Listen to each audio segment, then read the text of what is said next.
faith, family, freedom, hope, and opportunity. You're listening to Freedom Rings. I'm your host, Senator Marsha Blackburn. We have another Freedom Rings for you today, and thank you for joining us. And we know you're going to enjoy meeting Senator Bill Hagerty.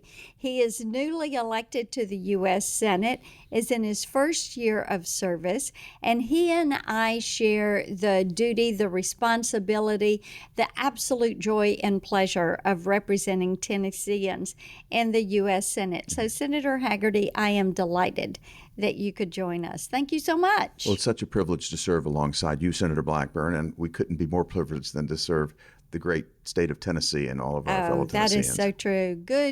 Good freedom-loving people. Indeed.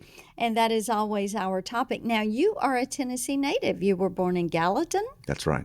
And grew up there in Tennessee and in Kentucky also, right? We finished, I finished high school in Kentucky. My parents moved there for maybe 10 years, something like that. So I attended junior high and high school there, but I was born in Gallatin. My father played for the Gallatin Green Wave.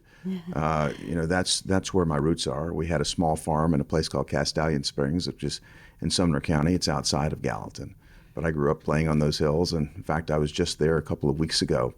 We were touring the new Beretta plant, and it's just over the hill from where that farm that I grew up on was. And Beretta, of course, manufacturing guns right there in Tennessee, and we have a lot of Second Amendment lovers. Indeed. And those that appreciate their Second Amendment rights that are in Tennessee. So as you were growing up, you were active in Boy Scouts and became an Eagle Scout, and today even still involved with Boy Scouts. So talk to me a little bit about how you first became interested in freedom or realized what freedom meant to you. Well, I started Scouts in Gallatin as a kid, as a Cub Scout.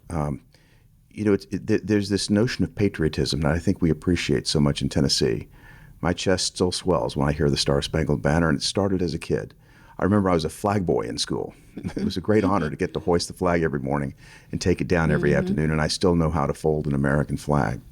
But there's something about growing up in a small town. Everyone knows each other. My father was a veteran. My parents were both born before World War II and can remember vividly, maneuvers around Gallatin that took place. So we grew up with a great and deep respect for the United States military, for the sacrifices that they made. Scouting helped imbue that even deeper in me. My church did as well. But freedom has always been an important part of life. And if you think about someone like me growing up in a small town like Gallatin without a lot, my mom was a career school teacher. My dad worked road construction. I was the first boy in my family to graduate from college. And only in America could something happen like what's happened to me in my life. I couldn't have imagined the career that I went on to have when I was a young boy growing up in those hills in Gallatin. But it's been amazing. Pardon me, that career includes a little bit of time over at the White House with George Bush, but then your career began with Boston Consulting. That's right. And then you went to Tokyo on an assignment there. And then you served as Economic Development Director for the state of Tennessee. And then helped President Trump. You led his transition work, and then went to Japan as an ambassador, you and Chrissy and all four children. Yes. Even the pets, right? Even Crosby, our dog, yes. And then back here to run for U.S. Senate. So how did you become interested in public service? I started probably at the age of 14. That's when I decided I wanted to attend the United States military, or the United States Naval Academy. And that had been my goal. As you mentioned, I was an Eagle Scout and patriotic kid, and I wanted to serve my country in that way. And I went through the process, actually got a nomination, but I didn't realize that I was born with a deficiency. And when I went through the process of having a physical, I found out that I'm colorblind. And that's something you wouldn't know, you're born that way. But it made my attendance to the U.S. Naval Academy impossible. But I remain patriotic in any event. And so I wound up going to school in Nashville at Vanderbilt University. And that was a great experience for me. And as you mentioned, it led to me being hired by a firm that was, called the Boston Consulting Group, but they had offices around the world. And I couldn't have imagined as I left to go to that job. I think I'd been all of 7 states at that point. And I wound up working on 5 continents. And as you mentioned, I spent 3 years serving in Tokyo, Japan. And those 3 years were really formative for me as well. When I got to Japan, Tiananmen Square happened. And then the Berlin Wall came down. And then the United States entered the Persian Gulf War. I'm patriotic, but I'm on the other side of the world. And I thought, how could I get involved? How could I help and do something? I'm not going to be able to join the military at this point. I didn't think so. But I did think that I could come back and help. So I was able to get a job working on the domestic policy staff of the White House under President George H.W. Bush. And there they put me in a staff role, but my responsibility was deregulation, trying to get the regulatory morass trimmed down, get regulations out of the way so our economy could again get back and thrive and survive. I learned a lot through that process. I learned how difficult it is to deal with the bureaucracy. And I learned how important solid, strong leadership is. We have too few people in Washington that understand how the economy works.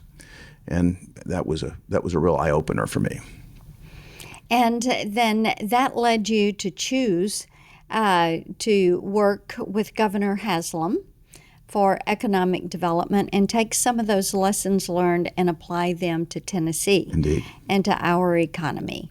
Talk a little bit about what you were able to accomplish in that role. Well, I will. After I left, I guess I was fired on the 20th of January, 1993, when Bill Clinton came into office. There was a source of pride for me in that, but I was removed not only from that role, but also from the role as a member of the President's Council on Competitiveness, which is what we called our deregulation effort.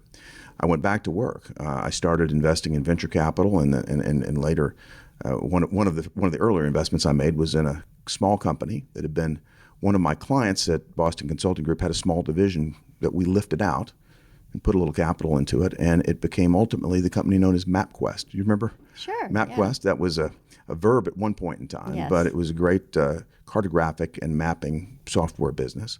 And that investment turned out to be a home run for me and for the other folks that invested in it. And that gave me enough capital to really begin to go out and start buying and investing and building, my own companies on my own account. And so that's what I've done for my career is help build and grow companies. And many of those companies have grown into very successful companies. I've served on the boards of the New York Stock Exchange, NASDAQ, and a lot of privately held companies that I've been involved with. That experience really was a solid foundation for me coming back to help my state. When Governor Haslam was elected to be governor, he reached out to several of us in the private sector and asked us to come in and help. And you've done the same thing. You served in our state, in our governor's cabinet too, in the administration before me.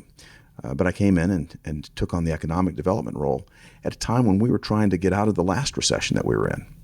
You remember, the Obama-Biden administration put $1.5 trillion stimulus into the economy, and we got the slowest recovery on record. That's right. I'm worried about what the Biden administration is doing right now for precisely the same reasons.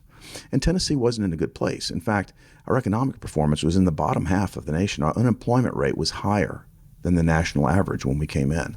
We also had a large budget deficit. Governor Haslam came to everybody running a department and agency. He said, look hard at your cost structure, see if you can save money. I went first, given my business background, and we wound up eliminating over 40% of the positions in my department. It drove the Democrats crazy. They said, how could you be for jobs when you eliminated all these jobs in your department? My response was, the government's job isn't to be an employment agency. Our job is to create an environment so private sector businesses can thrive and grow. And that's exactly what we did. I restructured the department. I put the team in the field where the companies are, where they could work with local leaders. And Tennessee's economy began to take off. We recruited like crazy. And by the time I left, I stayed for the first term. Tennessee was number one on almost every measure: GDP growth, wage growth. We were the number one state in the nation for jobs created through foreign direct investment. Tennessee's a juggernaut now, and that continued through the Haslam administration. It's continued into the Lee administration. Commissioner Rolfe is doing a terrific job. We're going to have a great announcement that you and I may participate in here very soon with more growth, and I think Tennessee is going to be at the fore for years to come. We've certainly created the right environment in Tennessee, and it's thanks to a great conservative legislature You were part of that. That has made the tax environment in Tennessee one of the most favorable in the nation. So thank you for your service and leadership in that regard. Well, and I think having that structure, it is why we continue to hear in rating after rating that Tennessee is one of the top places in the country to relocate a business, to start a business, to get resources for launching a new idea. And that really adds to the quality of life in our state. Well, let me ask you this. When your kids ask you about freedom, and many times we'll hear people say, oh, freedom is an old-fashioned idea. But indeed it isn't. It is a foundational idea. So how do you talk to your kids about freedom? You've got high schoolers, middle schoolers. How do you have that conversation with them? We've had conversations about freedom from the very beginning. And I've tried to tell them that we live in the most exceptional nation in the world. There's no other nation like America. And I think Tennessee is one of the most free states in our nation. But there was no greater lesson than for them to move with me to a foreign country. We moved to Japan. As you mentioned, I served as United States ambassador there. My youngest child was 8 years old. My oldest was 14 when we moved over there. And so they had a chance to really experience life in another culture, another economy. And while Japan is a democracy, they don't enjoy nearly the level of freedom that we do here in America. They don't have a Second Amendment. Freedom of speech isn't the same there as it is here. And I think they had an opportunity to really see the difference, how great it is to be an American. Why do we stand stronger than any other nation? We attract the kind of people that love freedom. We attract the people that innovate. We attract the people that want to build and grow. And I think that was the greatest lesson that I could have given them, was the opportunity to live somewhere else and really reflect on what's different about America and why our country is so unique. And since the Hagerty family was in service to our nation in Japan, and when your children hear others talk, do your children kind of have a different filter when we talk about freedom and patriotism and civic duty and civic responsibility? They definitely do. And that came through loud and clear when I was campaigning for office. They were there with me. They realize the importance of it. They know that we're making an investment, and they know that they suffer as a result of it because their dad isn't home. But they wanted me to succeed and do this. We talked a lot about it. We talked a lot about the fact that whom God has given much, much is expected. I expect the same of them, and they get involved in public service and community service in their own lives. My two boys are Boy Scouts and now Eagle Scouts too. My daughters are involved in Girl Scouts. They're involved in the community. My oldest son, put together a tutoring program during this whole COVID pandemic shutdown. He put together a tutoring program for the kids at schools that are less privileged, so that he and his classmates could tutor these kids in math and some of the other hard areas, STEM areas. And he's doing it every Saturday, still continues to do this. So I think they've learned in a really great way, and we're going to continue to inspire them to give back in every way they can. Well, I think that is one of the important components of freedom. As my family would always say, give back more than you take and leave things in better shape than you found them. Well, you've certainly done that in your career, too. And that is, well, it's important for all of us to do. So as you are coming to the U.S. Senate, what is going to be your focus in your work while you are here? It became very clear to me during the past 4 years that leadership really does matter. You know, I think if we think about the conversation regarding China, I've been concerned about it for years. You've been concerned about it for years.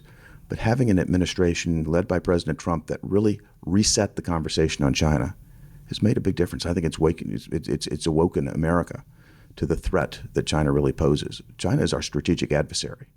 And until President Trump came into office, I think there was a lot of discussion about, well, if we expose them to democracy, if we let them engage in our markets, that maybe they'll change. No, they've taken advantage of us at every step of the way.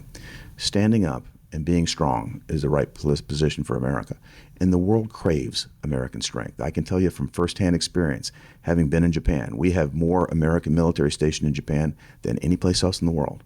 Why is that? It's a very tough neighborhood with North Korea, Russia, and China right there. Our leadership is something that is important to the rest of the world, and we need to continue to show that leadership. And so my goal here is to make certain that our economy remains strong, the strongest in the world, and that our military and national security interests are the strongest as well. And that is something we're going to have to work on every single day. Well, thank you all for joining us for Freedom Rings podcast. You're going to find us wherever you pull down a podcast, Freedom Rings, and you're going to find Senator Bill Hagerty online. Thank you so much for sharing some of your time with us today.